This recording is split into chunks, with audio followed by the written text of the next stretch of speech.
One of the hardest lessons in life is realizing that not everything is within your control. We live in a world that glorifies control, telling us that success is about planning, managing, and manipulating every aspect of our lives. But the truth is, life doesn't work like that. Some things are simply beyond your reach, and trying to control everything not only leads to frustration, but also blocks you from receiving the blessings and guidance God has in store for you. Surrendering isn't about giving up. It's about recognizing that you don't have to carry it all on your shoulders. When you try to control every situation, every outcome, and every person, you're essentially saying, I don't trust that God knows what He's doing. Think about that for a moment. The creator of the universe, who put the stars in the sky and breathed life into you, doesn't need your micromanagement. Yet we often act as though we know better, as though our plans are superior to His. But here's the thing, when you release control, you're not losing power, you're aligning yourself with the one who has ultimate power. Control often stems from fear. Fear of failure, fear of rejection, fear of the unknown. We think that if we can just hold everything tightly enough, we can avoid pain and uncertainty. But the tighter you hold, the more you'll feel the strain. Imagine trying to hold a handful of sand. The harder you grip, the more it slips through your fingers. Life works the same way. The more you try to control, the more you lose. True peace comes not from holding on, but from letting go. Surrender doesn't mean you stop putting in effort or doing your part. It means you do your best and then trust God with the rest. For example, you might be working hard to achieve a career goal. You prepare, you practice, you give it your all, but at some point you have to trust that the results are in God's hands. Trying to control every detail, every outcome, only leads to burnout and anxiety. When you surrender, you're saying, God, I've done my part. Now I trust you to do yours. Sometimes surrender requires accepting that you don't have all the answers, and that's okay. You don't need to see the whole picture to take the next step. Faith is about walking forward, even when the path isn't clear.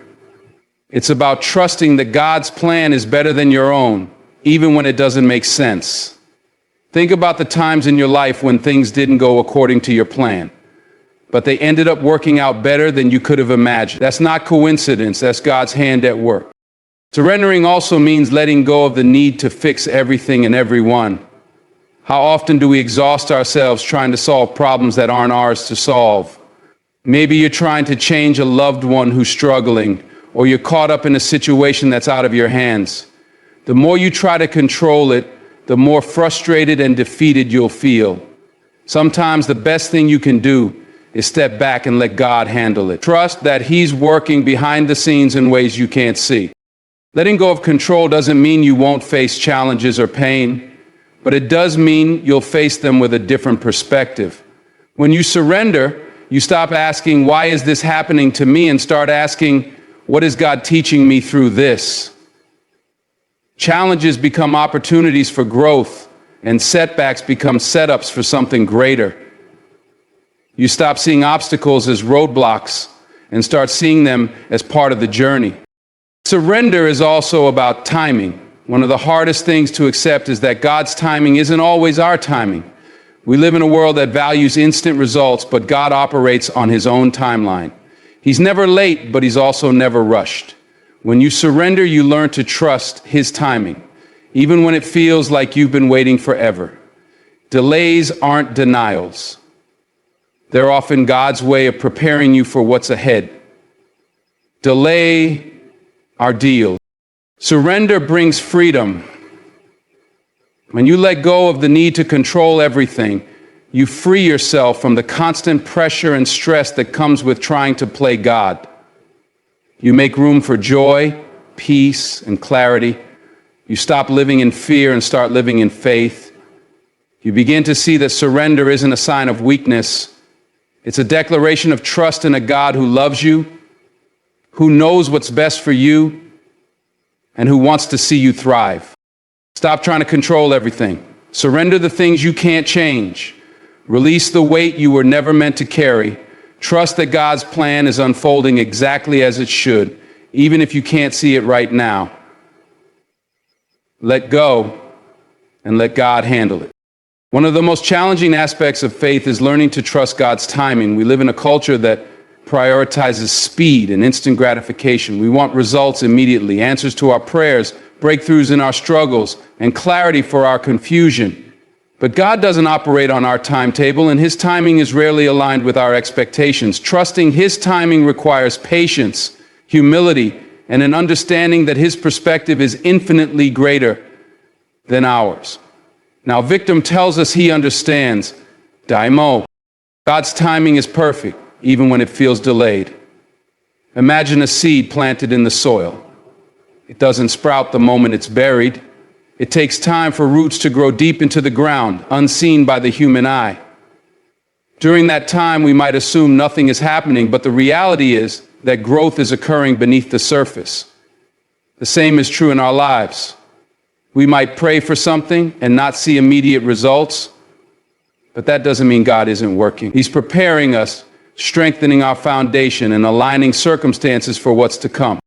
Delays are often God's way of teaching us valuable lessons. In the waiting period, we learn patience, perseverance, and trust. These qualities are not just virtues, they are tools that shape our character and prepare us for the blessings ahead. If everything happened instantly, we wouldn't develop the strength and wisdom needed to handle what we're asking for. God's delays are not denials. They're opportunities for growth. Sometimes He withholds what we want because we're not ready for it yet, or because He has something even better in store. Trusting God's timing also means letting go of the urge to compare yourself to others. It's easy to look around and see people achieving things you desire, whether it's a promotion, a relationship, or personal success. Comparison breeds frustration and makes us question God's plan. But what we often forget is that everyone has their own timeline. Just because someone else's blessing arrives before yours doesn't mean yours isn't coming. God knows what's best for you, and He knows when the time is right. Comparing your journey to someone else's only distracts you from the unique path God has for you. Faith in God's timing requires surrendering control. As humans, we like to plan every aspect of our lives, setting deadlines and expectations for when things should happen. But life rarely unfolds according to our plans. When things don't go the way we expect, it's easy to become frustrated and question God's presence. Trusting His timing means acknowledging that He sees the bigger picture. While we focus on the present moment, He sees the past, present, and future all at once. His plan is not confined by time, and His timing is always purposeful. Waiting on God doesn't mean being passive. It's not about sitting back and doing nothing while you wait for Him to move. It's about being active in your faith, continuing to work hard, pray, and prepare yourself while trusting that He will fulfill His promises. Think about it this way. If you're praying for rain, you should also be preparing your fields. Waiting is not a waste of time. It's an opportunity to grow, learn, and strengthen your faith. It's about aligning your actions with your belief that God's timing is perfect. There's a reason why God sometimes seems to be silent during the waiting season. His silence doesn't mean He's absent. In fact, it's often in the quiet moments that He's working the most. Just as a teacher is silent during a test, God allows us to experience periods of stillness to test our faith and trust in Him. During these times, we are reminded that our reliance should be on His promises, not on immediate results. Trusting His timing means believing that He is always present, even when it feels like nothing is happening. God's timing also teaches us to appreciate the blessings we receive. When something is handed to us too easily or too quickly, we often take it for granted. But when we've waited, prayed, and trusted for something, we value it more deeply. The waiting season makes the blessing sweeter because it reminds us of God's faithfulness and His ability to fulfill His promises. Footnote, it also strengthens our gratitude and humility, reminding us that every good thing comes from Him, not from our own efforts alone.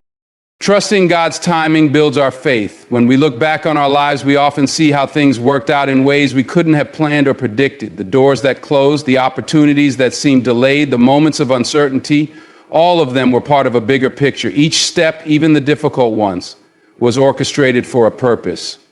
When we trust His timing, we acknowledge that He is in control and that His plans are greater than anything we could imagine. While it's natural to feel impatient or frustrated when life doesn't move at the pace you want, remember that God's timing is not about meeting your expectations. It's about fulfilling His perfect plan for your life. Trust Him in the delays. Embrace the waiting season. And know that when the time is right, He will make everything beautiful. Holding on to pain and resentment is like carrying a heavy weight everywhere you go. The weight slows you down, drains your energy, and clouds your vision of the future. Yet so many of us cling to our past wounds, replaying moments of betrayal, hurt, or disappointment over and over again. Letting go of pain isn't easy, but it's necessary. Until you release it, you can't fully embrace the peace, joy, and freedom that God wants for your life. Pain and resentment often start small, like a tiny seed planted in your heart. Maybe someone said something hurtful, broke your trust, or treated you unfairly. That seed begins to grow when you dwell on it, watering it with your anger and feeding it with your bitterness. Over time, it can take root and grow into a tree of negativity that overshadows everything good in your life. Letting go means pulling up those roots and clearing the space for new growth. Ultimately, it's not about denying the pain, but choosing not to let it define you. When you hold on to resentment, it doesn't hurt the person who wronged you, it hurts you. Resentment is like drinking poison and expecting the other person to suffer. It eats away at your peace, keeps you stuck in the past, and prevents you from moving forward. Forgiveness, on the other hand, is a gift you give to yourself. It's not about excusing the wrong or pretending it didn't happen. It's about freeing yourself from the chains of anger and bitterness so you can heal.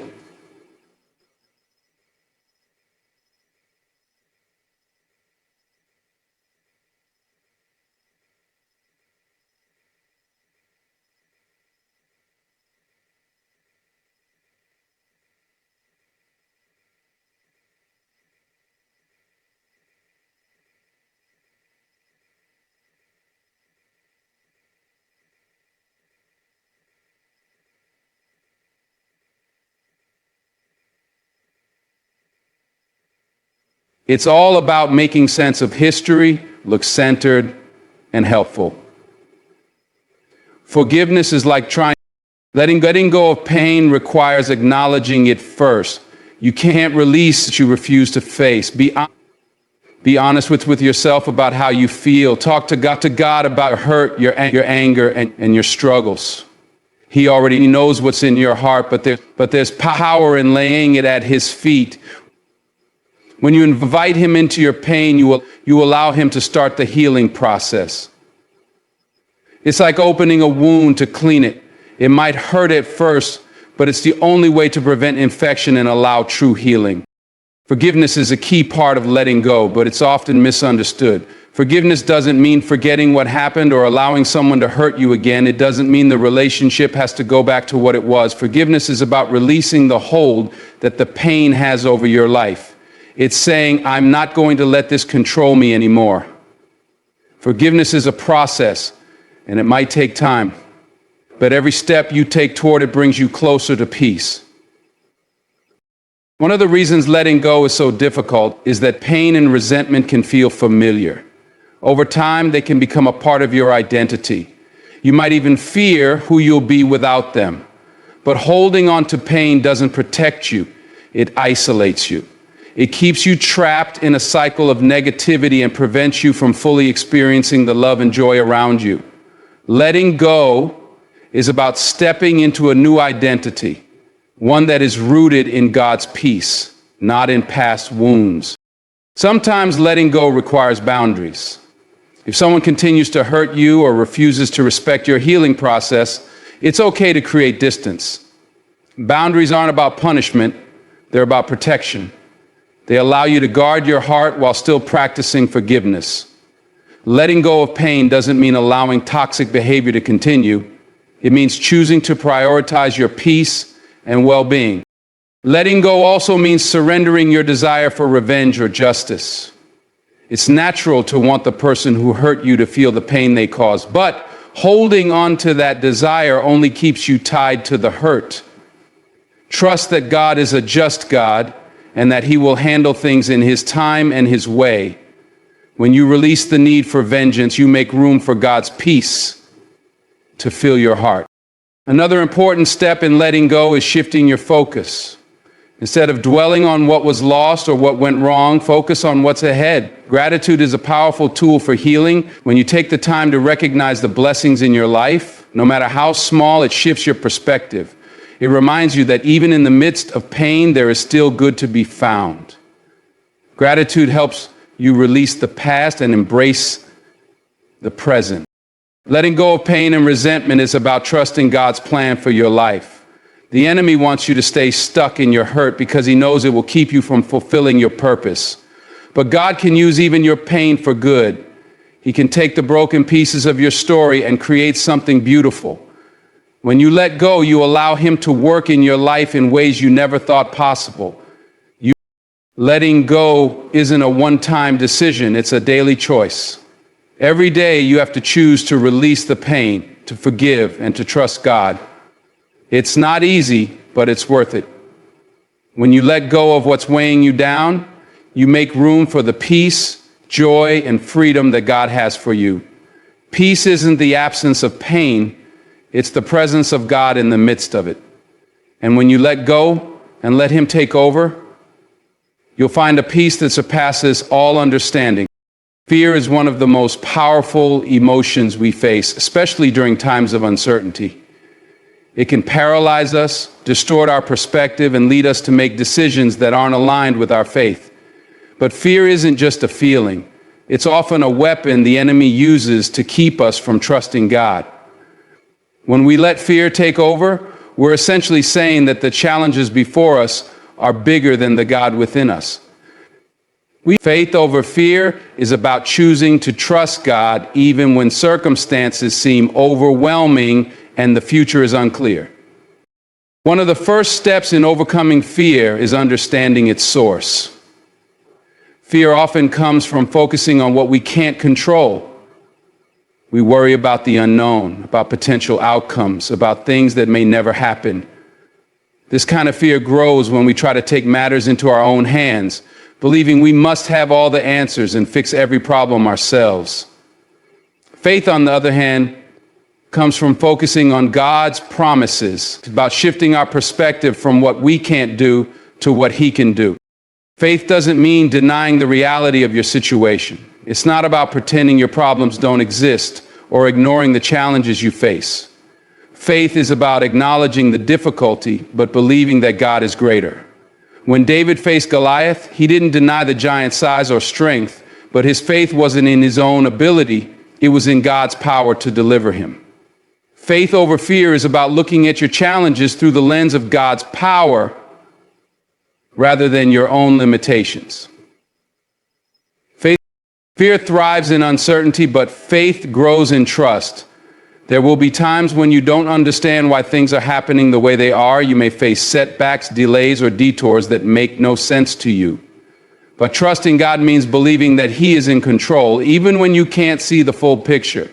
It's like driving in the fog. You may only be able to see a few feet ahead, but you trust that the road continues beyond your sight. God sees the entire path, and His plans for you are always for your good, even when they don't align with your expectations. Faith over fear also requires surrendering your need for certainty.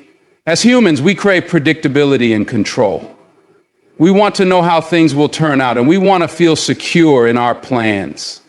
But faith is about stepping out even when you don't have all the answers. It's about taking the next step in obedience, trusting that God will provide what you need when you need it. Think about Peter, walking on water. As long as his focus was on Jesus, he was able to do the impossible. But the moment he shifted his focus to the wind and waves, fear took over and he began to sink. Faith is about keeping your eyes on God, even when the storms of life rage around you. Fear often whispers lies that contradict God's truth. It tells you that you're not enough, that your situation is hopeless, that you'll never overcome. But faith combats those lies with the promises of God. When fear says you can't, faith says I can do all things through Christ who strengthens me. When fear says you're alone, faith says God will never leave you or forsake you. When fear says this is the end, faith says God is working all things together for good. To choose faith over fear, you must fill your mind and heart with God's word, allowing his truth to drown out the lies. Another aspect of faith over fear is recognizing that fear is not from God. The Bible says God has not given us a spirit of fear, but of power, love, and a sound mind. Fear often leads to irrational thoughts and decisions, but faith brings clarity, wisdom, and peace. When you operate in faith, you're not reacting to fear, you're responding to God's guidance. Faith allows you to move forward with confidence, knowing that God is directing your steps, even when the path ahead is uncertain. Faith over fear doesn't mean you'll never feel afraid. Fear is a natural human emotion, and there will be moments when it tries to creep in. The difference is that you don't let fear control you. You acknowledge it, but you choose to act in faith anyway. Courage isn't the absence of fear, it's the decision to move forward despite it. Every time you choose faith over fear, you're strengthening your spiritual muscles and building a deeper trust in God. One of the most powerful ways to cultivate faith over fear is through prayer. Prayer shifts your focus from your problems to God's presence. It's a reminder that you're not facing your challenges alone. When you bring your fears to God in prayer, you're inviting him into your situation and surrendering control to him. Prayer doesn't always change your circumstances immediately, but it changes your perspective, giving you the strength and peace to face whatever comes your way. Faith over fear is also about community. Surrounding yourself with people who encourage your faith and remind you of God's promises can make a significant difference. Fear often isolates us, making us feel like we're facing our struggles alone. But when you connect with others who share your faith, you're reminded that you're part of a larger body of believers. Their stories of overcoming fear can inspire you to trust God in your own challenges. Faith over fear is a daily choice. It's not a one-time decision, but a continuous practice of trusting God in every situation. When fear tries to take hold, remind yourself of who God is and what he has done for you. Reflect on the times he has been faithful in the past and trust that he will be faithful again. Faith over fear isn't just about believing in God. It's about living as though his promises are true. And when you choose faith, you'll find that fear loses its power and peace takes its place.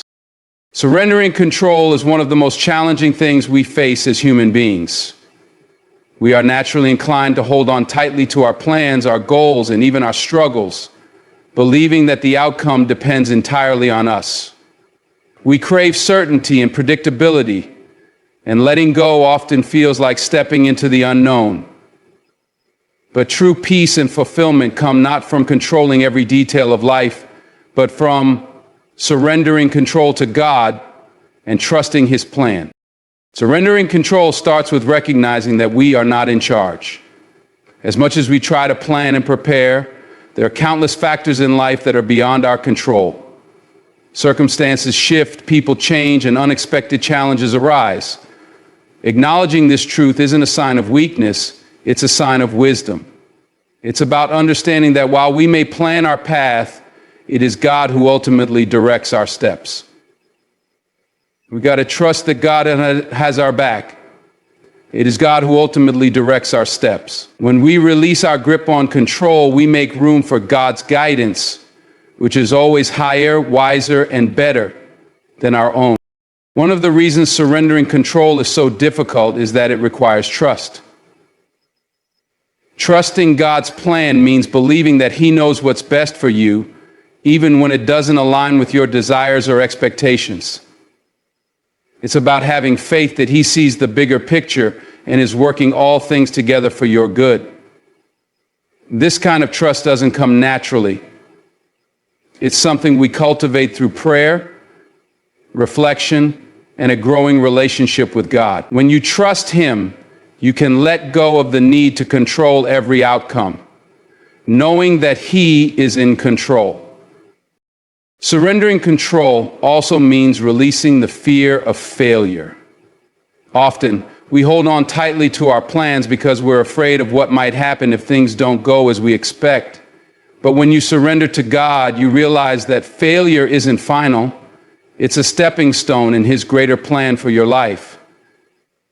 Even when things don't work out the way you hoped, God can use those experiences to shape you, teach you, and prepare you for what's ahead. Surrendering control means trusting that even your setbacks are part of His divine purpose. Another aspect of surrendering control is releasing the need to understand everything. As humans, we have a deep desire to know the why behind what happens in our lives. We want to make sense of our struggles, our pain, and our detours. But God's ways are higher than our ways, and His thoughts are higher than our thoughts. There will be times when we don't understand His plan, and that's okay. Surrendering control means accepting that we don't need to have all the answers because we trust the one who does. Surrendering control doesn't mean being passive or giving up on your goals. It's not about sitting back and waiting for God to do everything. Instead, it's about aligning your actions with His will. It's about seeking His guidance, following His direction, and trusting Him with the results. When you surrender control, you're not giving up responsibility. You're acknowledging that your role is to obey, while God's role is to lead. This partnership allows you to move forward with confidence, knowing that He is working on your behalf. One of the most freeing aspects of surrendering control is letting go of the pressure to be perfect. When you trust God's plan, you realize that you don't have to have it all figured out. You don't have to make every decision perfectly or have every detail in place. God's grace is sufficient, and His strength is made perfect in your weakness. Surrendering control allows you to rest in His grace, knowing that He will fill in the gaps and guide you along the way. Surrendering control also means letting go of the burden of comparison. When we try to control our lives, we often measure our success against others. We compare our progress, our achievements, and even our struggles to those around us. But surrendering to God's plan means trusting that your journey is uniquely designed for you. It's about focusing on the path He has laid out for you, rather than trying to replicate someone else's. When you surrender, you're free to celebrate your own progress without the weight of comparison. One of the greatest challenges of surrendering control is timing. We live in a world that values instant results and quick fixes, but God's timing is rarely aligned with our own. Surrendering control means trusting that His timing is perfect, even when it feels like He's delaying. It's about being patient in the waiting and faithful in the process. When you surrender control, you allow God to work in His time, knowing that His timing is always for your benefit. Surrendering control requires daily renewal. It's not a one-time decision, but a continuous practice of giving your plans, your struggles, and your desires to God. There will be moments when you're tempted to take control again, especially when life feels uncertain or overwhelming. But each time you surrender, you're reminded of His faithfulness and His ability to handle what you cannot. Surrendering control isn't about weakness. It's about finding strength in the one who holds your future. Surrendering control is about trust, freedom, and peace. It's about recognizing that God's plan for your life is far greater than anything you could imagine. It's about letting go of the need to control every detail and embracing the freedom that comes from trusting Him completely. When you surrender, you're not giving up, you're stepping into the fullness of His purpose for your life. End quote. And in that surrender, you'll find a peace that surpasses all understanding, a joy that isn't dependent on circumstances, and a faith that grows stronger with every step. Waiting on God is one of the most difficult aspects of faith. It requires patience, trust, and surrender, especially when you don't see immediate answers or progress. Yet the act of waiting is not passive, it is deeply transformative. In waiting, God refines us, strengthens us, and prepares us for what lies ahead. It's in the waiting that we develop a deeper relationship with Him, learn to trust His timing, and find strength we didn't know we had. Waiting on God begins with acknowledging His sovereignty over all things. It's recognizing that He operates on a timeline far greater than ours. We often grow impatient because we measure time by our own standards, expecting results in days, weeks, or months. But God is eternal, and His timing is perfect, even if it doesn't align with our expectations. Waiting on Him requires a mindset shift, choosing to trust that His delays are not denials, but opportunities for Him to work things out for our ultimate good. Patience during the waiting period is not a sign of weakness, but a demonstration of strength. It takes more strength to wait with hope and trust than to rush ahead in your own power. Impatience can lead to poor decisions, shortcuts, and outcomes that aren't in alignment with God's will. Think about the story of Abraham and Sarah. Impatience led to their decision to take matters into their own hands, resulting in complications and pain. Waiting on God, though difficult, ensures that His plan unfolds in the right way at the right time. One of the most challenging aspects of waiting is dealing with uncertainty. When you don't know what's ahead, it's easy to feel anxious or even discouraged. But waiting on God isn't about having all the answers. It's about trusting that He does. In times of uncertainty, God calls us to lean on Him, to deepen our prayer life, and to find peace in His presence. Waiting becomes a time of drawing closer to Him, seeking His guidance and relying on His word to sustain us. Waiting also teaches us humility. It reminds us that we are not in control and that we are dependent on God for everything. This humility isn't about feeling powerless. It's about acknowledging His power. It's about surrendering our plans and desires to Him, trusting that His ways are higher than ours. When we wait with humility, we open ourselves to His wisdom and allow Him to work in ways that exceed our understanding. In the waiting, God builds character. It's a time of refinement where He shapes us into the people He created us to be. Waiting tests our faith, perseverance, and ability to trust Him in all circumstances. It teaches us to let go of our need for immediate gratification and to focus on the bigger picture. The growth that occurs during the waiting period is often what prepares us for the blessings or responsibilities that lie ahead. Some say the origin of the word waiting comes from those with greater faith. It's not the faith that lies in the words come. It's the awareness. God doesn't just prepare the blessing for you, He prepares you for the blessing. The waiting period is also a time for preparation. While we may not see it, God is often working behind the scenes to align circumstances, people, and opportunities for His purpose. At the same time, He is preparing us emotionally, spiritually, and even physically to step into what He has planned. Waiting on God doesn't mean sitting idle. It means actively seeking His direction, growing in faith, and positioning yourself to receive what He has in store. There's a profound strength that comes from waiting on God because it shifts our reliance from ourselves to Him. Isaiah 40:31 says, "But those who wait on the Lord shall renew their strength. They shall mount up with wings like eagles. They shall run and not be weary. They shall walk and not faint." Waiting renews our strength because it forces us to depend on God rather than our limited abilities. It's in the waiting that we discover the depth of His power and the breadth of His grace. Waiting on God also protects us from moving prematurely. When we rush ahead, we risk stepping outside of His will and encountering unnecessary challenges.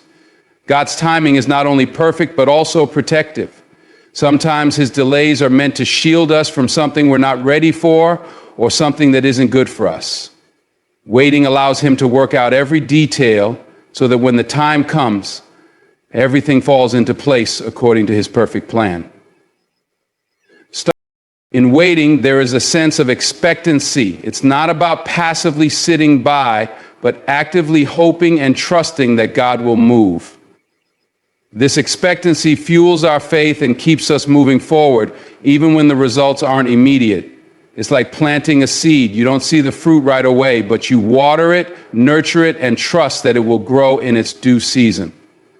Waiting on God is about tending to your faith, knowing that the harvest will come. Waiting on God allows us to experience his peace. While the world may rush and strive, those who wait on the Lord can find rest in his presence. His peace surpasses all understanding and guards our hearts and minds during uncertain times. Waiting becomes a sanctuary where we can experience his love, guidance, and reassurance.